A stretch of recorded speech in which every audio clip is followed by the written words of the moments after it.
ସତରେ ମା' ବିନା ଦୁନିଆ ଅନ୍ଧାର, ମା' ବିନା ଘର ଅନ୍ଧାର। ମା' ଯଦି ଘରେ ନଥାଏ ନା, ଘରଟା ଘର ପରିକା ହିଁ ଲାଗେନି। ହ୍ୟାଲୋ, ନମସ୍କାର, ଜୟ ଜଗନ୍ନାଥ, ଶୁଭ ସକାଳ।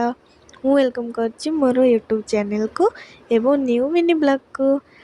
ଆପଣମାନେ ଆଗରୁ ମୋତେ ବହୁତ ଢେର ସାରା ଭଲ ପାଇବା ଦେଇଥିଲେ। ଆଶା କରୁଛି ଆଗକୁ ବି ଆପଣମାନେ ମୋତେ ଆଜିଠାରୁ ବହୁତ ସାରା ଭଲ ପାଇବା ଦେବେ।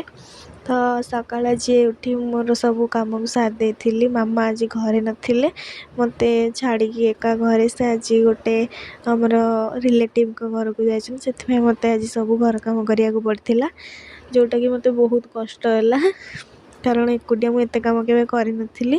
ସବୁବେଳେ ମାମା ମୋ ସହ କରିଦେଉଥିଲେ। ଜୀବନରେ ଆଗକୁ ଯିବା ପାଇଁ ହେଲେ ପଛରେ ହାତ ଜଣଙ୍କର ନିଶ୍ଚିନ୍ତ ଥାଏ, ଯେମିତିକି ମୋ ପଛରେ ମାମାଙ୍କର।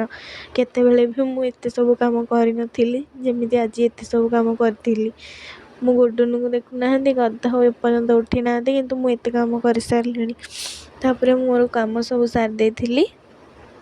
ଦେନ୍ ଏଠି ଘର ଫର ସବୁ ସଜାଡ଼ିକି କ୍ଲିନ୍ ମଧ୍ୟ କରିଦେଇଥିଲି। ତାପରେ ଏଠି ଗୁଡ଼ୁନୁଙ୍କର କିଛିଟା ଡ୍ରେସ୍ ତାଙ୍କୁ ଉଜାଲକୁ ଦେଇ ଦେଇଥିଲି। ତାପରେ ବାବା ମୋର ଖାଇ ବସିଥିଲେ, ଖାଇବାକୁ ତାଙ୍କୁ ଦେଇ ଦେଇଥିଲି। ସେ ଖାଇକି ଗଲା ପରେ କିଛିଟା ଛାଡ଼ି ଯାଇଥିଲେ।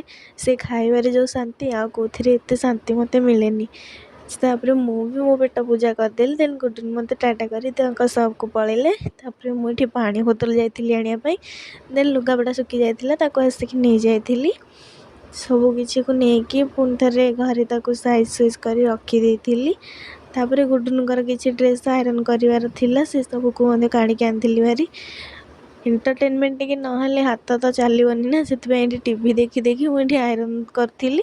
ତାପରେ ମାମା ମୋର ଆସିଯାଇଥିଲେ, ଖରାରେ ଯେହେତୁ ଆସିଥିଲେ, ସେ ଆସିକି ଏଠି ରେଷ୍ଟ ନେଇଯାଇଥିଲେ। ତାପରେ ଏଠି ମୁଁ ଗୁଡ଼ୁନୁକୁ ଖାଇବା ଦେଇ ଦେଇଥିଲି, ତାଙ୍କୁ ଖୁଆଇଦେଲି, ସେ ଖାଇଦେଲେ। ଦେନ୍ ଆମେ ଏଠି ଟିକେ ରେଷ୍ଟ ନେଇକି ତାପରେ ଖାଇକି ରାତିରେ ଶୋଇପଡ଼ିଥିଲୁ। ରହୁଛି, ନମସ୍କାର, ଜୟ ଜଗନ୍ନାଥ। ଭିଡ଼ିଓଟି ଭଲ ଲାଗିଥିଲେ ଲାଇକ୍, ସେୟାର, ସବସ୍କ୍ରାଇବ୍ କରିବି।